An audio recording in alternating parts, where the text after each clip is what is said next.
Audio Jungle.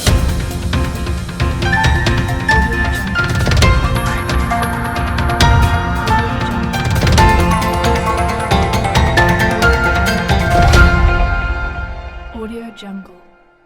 નમસ્કાર, Saurashtra vision ન્યૂઝમાં હું એન્કર દેવ્યાની આપનું સ્વાગત કરું છું. ચાલો જોઈએ આજના સમાચાર. વેરાવળના ભીડિયા બંદર સંયુક્ત કોળી માછીમાર સમાજના આગેવાનો દ્વારા દરિયામાંથી નાની માછલીને પકડવાનું બંધ કરવા ઉચ્ચ કક્ષાએ રજૂઆત કરાય.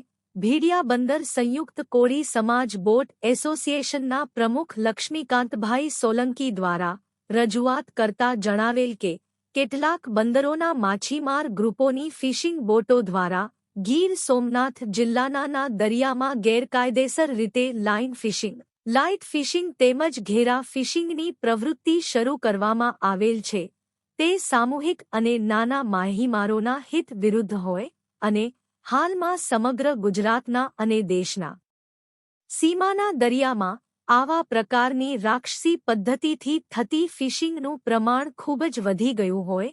આ પ્રકારની ગેરકાયદેસર રીતે થતી લાઇન, ઘેરા ફિશિંગના કારણે માછીમારી વ્યવસાય ઉપર નભતા રાજ્યના લાખો પરિવારો ધંધા રોજગાર વિહીન અને પાયમાલ થવા જઈ રહ્યા છે. ગુજરાત અને ગુજરાતને લાગુ પડતા દેશના દરિયામાં માછલીઓનું ભરપૂર પ્રમાણમાં નિકંદન કાઢી રહ્યા છે. એલઈડી લાઇન ફિશિંગના નામે ઓળખાતી રાક્ષસી ફિશિંગ પદ્ધતિમાં અતિ આધુનિક ટેકનોલોજીથી સજ્જ વિશાળ ફિશિંગ ટ્રોલરો દ્વારા દરિયાના તળિયામાંથી નાનામાં નાની માછલીઓ મોટા જથ્થામાં પકડી લેવાતા દરિયાના પેટાળની વનસ્પતિ જીવસૃષ્ટિ સદંતર નાશ થવા પામી છે અને જેની સીધી અસર દરિયાઈ મત્સ્ય ઉત્પત્તિ ઉપર થતા નાની ફાઇબર હોડીઓ તેમજ ફિશિંગ બોટો દિન પ્રતિદિન પૂરતા પ્રમાણમાં માછલીનો કેચ ન મળવાના કારણે બંધ થઈ રહી છે. આવી અનેક હોડી તેમજ બોટો બંધ થવાથી આશરે 100 જેટલા કુટુંબોની રોજીરોટી છીનવાઈ રહી છે.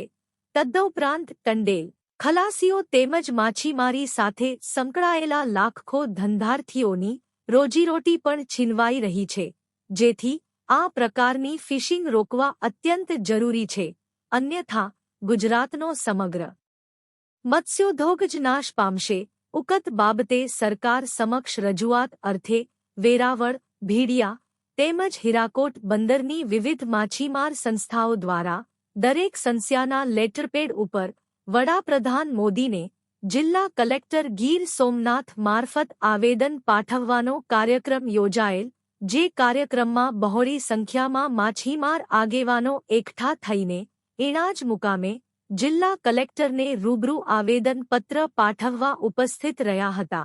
આ તકે દામજીભાઈ ફોફંડી, ગોવિંદભાઈ કુહાડા, ગોવિંદભાઈ વણિક, પદ્મભાઈ માલમડી, તુલસીભાઈ ગોહેલ, મોહનભાઈ ભારાવાલા, બાબુભાઈ ગોહેલ, જયંતિભાઈ સોલંકી, વીરજીભાઈ સોલંકી, લક્ષ્મીકાંતભાઈ, રાજેશભાઈ નરસિંહભાઈ ડાલકી, પ્રકાશભાઈ કેશવભાઈ કોટિયા, શ્રી પ્રેમજીભાઈ વેલજીભાઈ ડાલકી તથા પરેશભાઈ લાલજીભાઈ કોટિયા ખાસ હાજર રહ્યા હતા.